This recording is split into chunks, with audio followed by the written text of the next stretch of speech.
as you hear our speakers speak, think about these questions.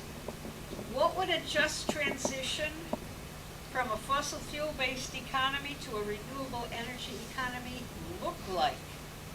What would be the steps from here to there? What would be the timeline?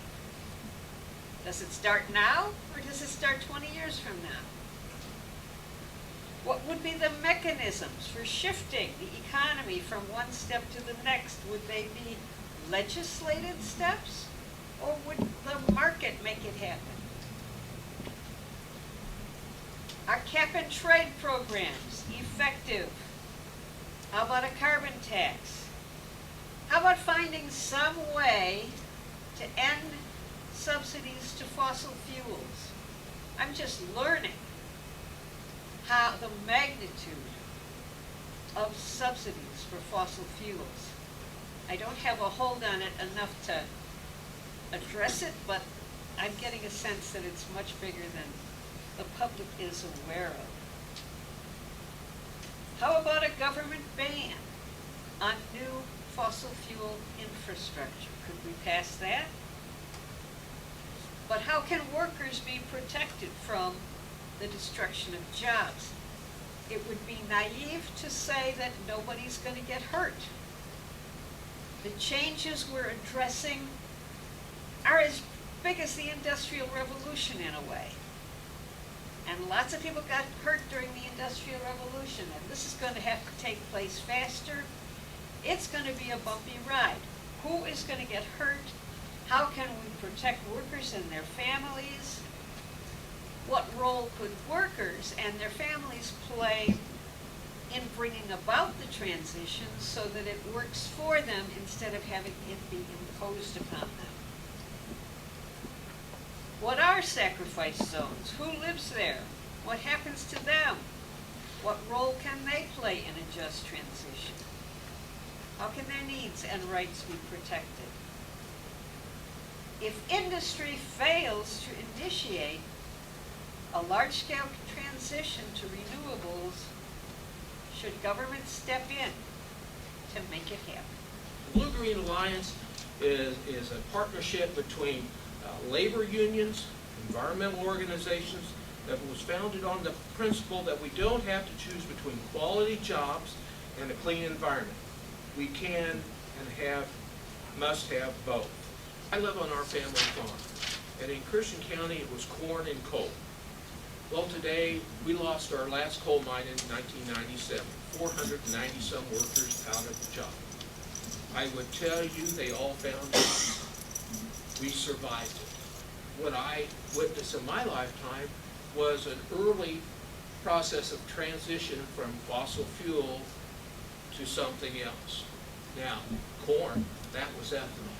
So in my career, I dealt a lot with those that had ethanol, were building ethanol plants, and so that was the early clean fuel. That was that process beginning to look at that transition. And communities fought for ethanol plants to locate in their community. And so the one thing, and we talk about sacrifice zones. And sacrifice zones have two meanings to me. Communities that have lost businesses, be it a power plant or a coal mine or an industry, or like southeast Chicago, you get Petco dumped on in your community, and you have to deal with that. And those areas sometimes, to me, get forgotten because everybody else is growing. And you'll find people that will come along and they'll say, well, you can move. You can go move and find another job. There's a lot of history in those communities. And so how do those communities deal with that? Well, you've got to have a champion. I was telling an earlier story. I've dealt with issues at Illinois EPA that seemed unsurmountable. I was not having any sense of resolving the issue. And 12, 15 years ago, I found an answer through local churches. First one was a Catholic church. And I went to the fathers. I've got some warring parties out here. They're your parishioners. And I said, I don't know what to do with them. They're just at each other's throat. But I found the answer. He was able to bring them together in a setting to where they all had to be civil. And so, my point being, what's that champion? What's that champion in your community that's going to bring everybody together to deal with the issue of pet coke, or to deal with the issue of closing a coal-fired plant? And then once you do, how do you look at those workers that have been displaced? Unfortunately, a lot of times, we've not thought about that. We close the power plant, and just because that was the thing to do because of the environmental concerns. Completely justified. But not only did we sacrifice the community, but we sacrificed the worker. So one of the things we have to do, find the champions there that begin to think about their community, the unintended consequences, and to begin to proactively work on these issues. We did a survey with Lieutenant Governor Simon, and we went across the state and we looked at healthcare, education, infrastructure, business climate, workforce, internet, all the alike, and all of that. And the one major thing we found in every community outside of healthcare was a trained workforce. It was the biggest limiting factor. Southern Illinois to northern Illinois, every community we were in is a huge challenge today. Our big challenge on the other side of building sustainable communities is getting folks into some type of learning environment that helps them move into this new economy. We talk about software. Software is going to be a big problem for us. It's going to answer a lot of questions, but it's also going to unemploy a lot of people. I was on a John Deere parts manufacturing floor up in Moline.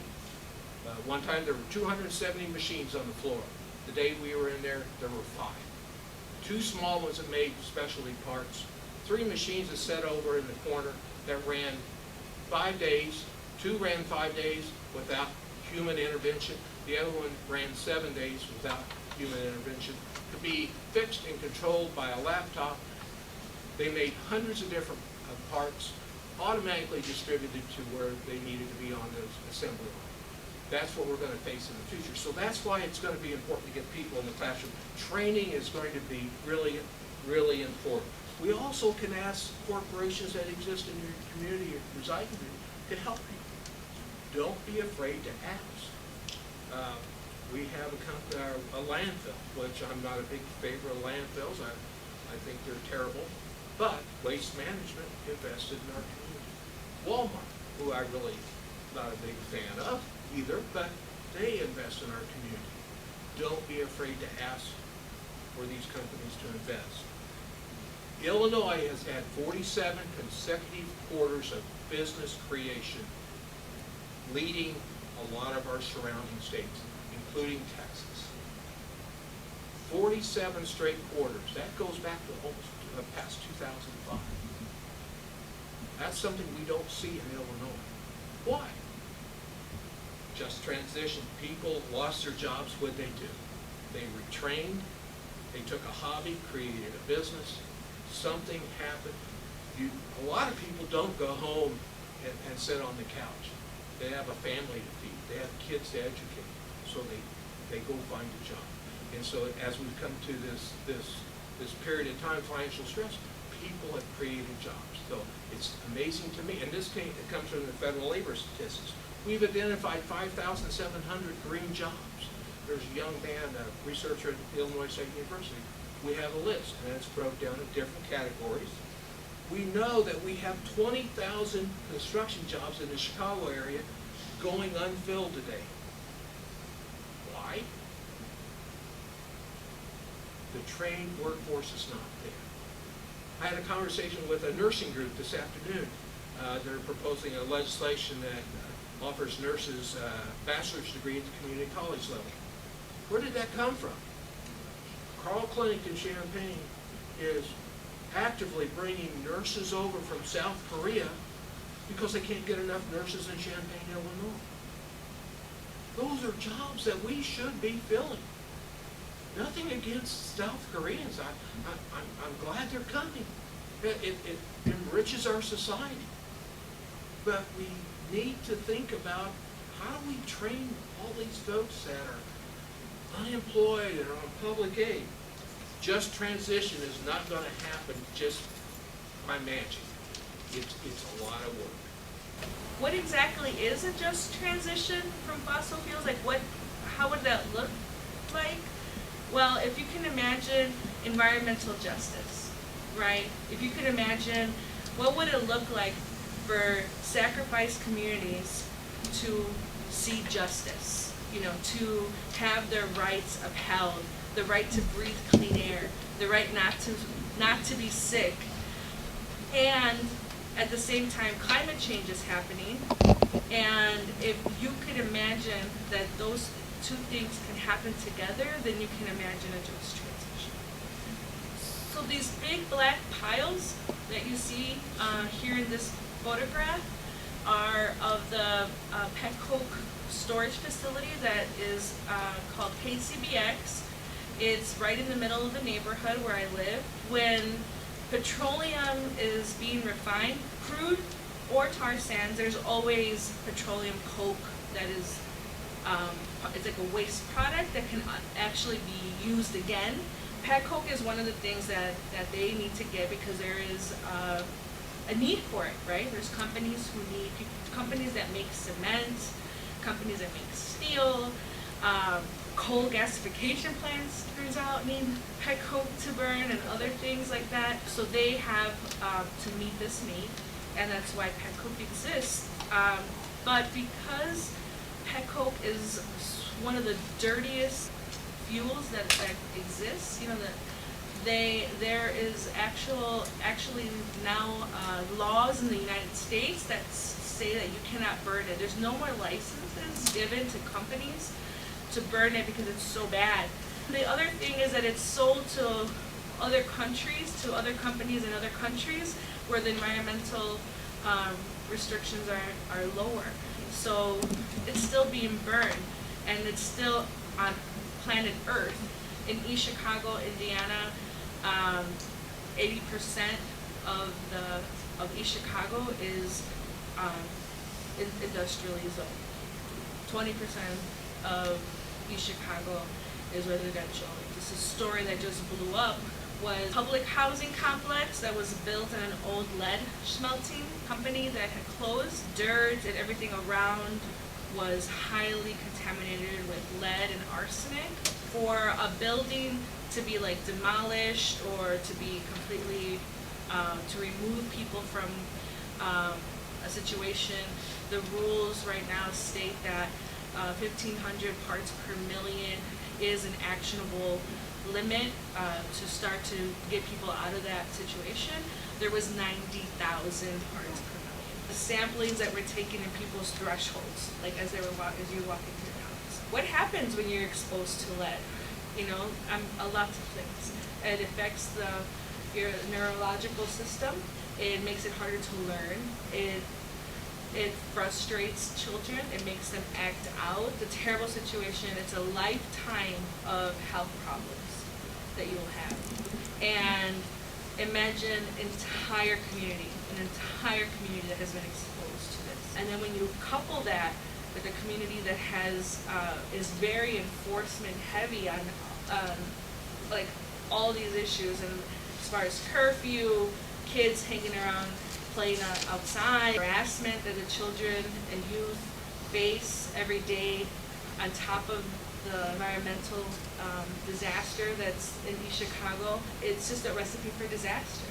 All of these issues overlap as far as the way that communities who are sacrificed communities are dumped on. These are communities where education is not being funded, but cops and enforcement is.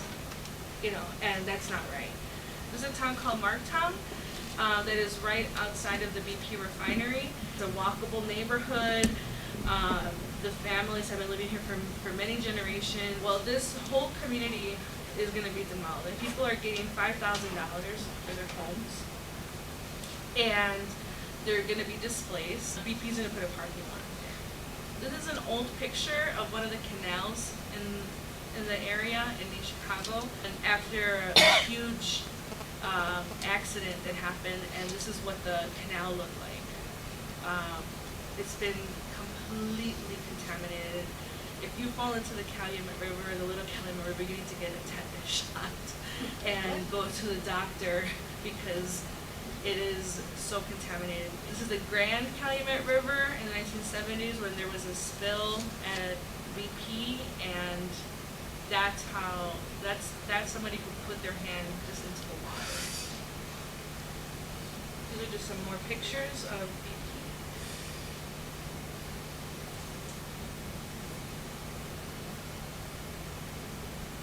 There's a beautiful river through my neighborhood. This is the picture that blew the lid off of the story of the pet coke being stored in my community. It was August 2013. It was about to rain, and the conditions were just right. All the dust just started coming up, and it started blowing all over the neighborhood. And people were calling 911. They were reporting a fire. They just didn't know where. They just thought the whole neighborhood was on fire. This big plume of pet coke actually traveled miles all the way to Chicago Heights. Since we started organizing, Dick Durbin petitioned to the CDC to do a report about toxicity of pet coke, in particular the pet coke from KCBX, which happens to be owned by the infamous Koch brothers. And so as it turns out, the Koch brothers are in the logistical business where they store this product and then they sell it, they wait for a customer.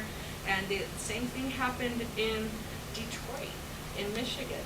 There was a very nice neighborhood that was up and coming, new condos and all the rest of it, and across from that neighborhood, it was pet coke piles, and people started complaining that pet coke was, inside their homes and all the rest of it, and they were able to completely ban pet coke from Michigan.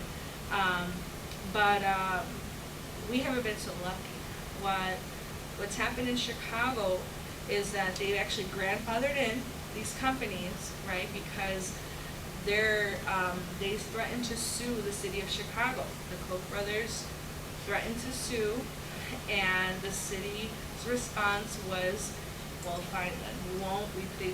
They had a ban on pet coke and an ordinance, and they pulled that. They let that die, and they put in another ordinance that was going to just regulate it.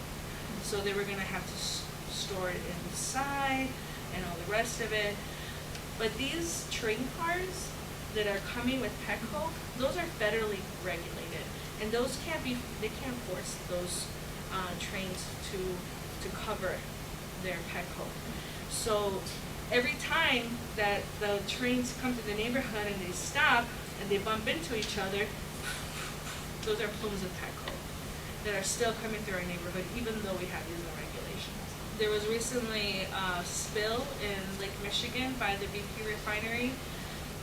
They were incrementally processing more and more tar sands, and it got to a new level. They had some mechanisms in place, to shut down when something like this would happen, and it didn't work. Just letting all this petroleum go into the lake so that it wouldn't mess up more the actual refinery. But what's true with all of these issues, these situations, is that people stand up. That's what's the difference between a frontline community and a fence-line community. A frontline community is when you're actually fighting back. And I wish I could say we were winning. I think that we're barely holding the front in some places. In some places we're just straight out losing. The Pope's encyclical, I think, was extremely important to put this situation at that level globally to have the Pope address climate change. This is a march that happened in 2014 in New York, and it was about climate change. It was extremely important as well. There was 300,000 people or more. 400,000. 400,000 people who marched, evaluating, like, did it work? You know, that was a huge thing to do, right? To bring 400,000 people to New York to march for climate change. One of the things that, as a critique of the march, was there wasn't demands. There wasn't like very clear demands, and it becomes very difficult when you have frontline communities fighting and organizing, and then you also have groups who have still a neoliberal agenda, who are still not going to take the side. They're not going to take the side that these problems exist because capitalism exists. These are just more images of resistance, of fights that are happening all over the country, all over the world.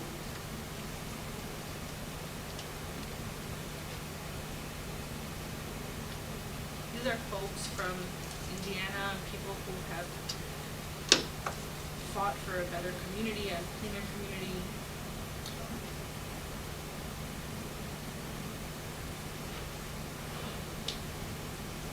These are moms who went to jail, the Mike Cats in Michigan, after they chained themselves to equipment, and some of them had to serve time. The Koch brothers actually just commissioned their own study about the transfer facility in our neighborhood, with professors and experts in the field saying that a transfer facility is actually very safe. But we don't believe it. And we're also very scared of what's going to happen now with Trump in office. Like, what does that mean? Because a lot of these studies, that the studies that are used to make policies come from biased, professors or people who were working for the industry at some point, and then that's how the policies are going to be made. That's how they've been made, And we have a lot of people who work in the EPA who were in the industry as well, and then vice versa. The situation that happened in East Chicago, Indiana, there wasn't even EPA regional director to fire anymore because she had already been fired for the catastrophe in Flint. So, like, usually that's what they do, right? You just fire the person in charge and wait for the, blame that person. And they couldn't even do that because she was already fired. So, the situation that we are facing right now is that these ways that they give us, like to advocate for ourselves, are not working. And that's why we feel that we need something different. We were excited about Bernie, not very excited about Hillary. We weren't excited that Bernie didn't run as an independent, which is like what has made him so famous too, right? Like he wasn't with the Democratic Party. I'm not really interested in trying to rebuild a party that has failed us over and over and over, that's working counter to what we're going to need to save this planet.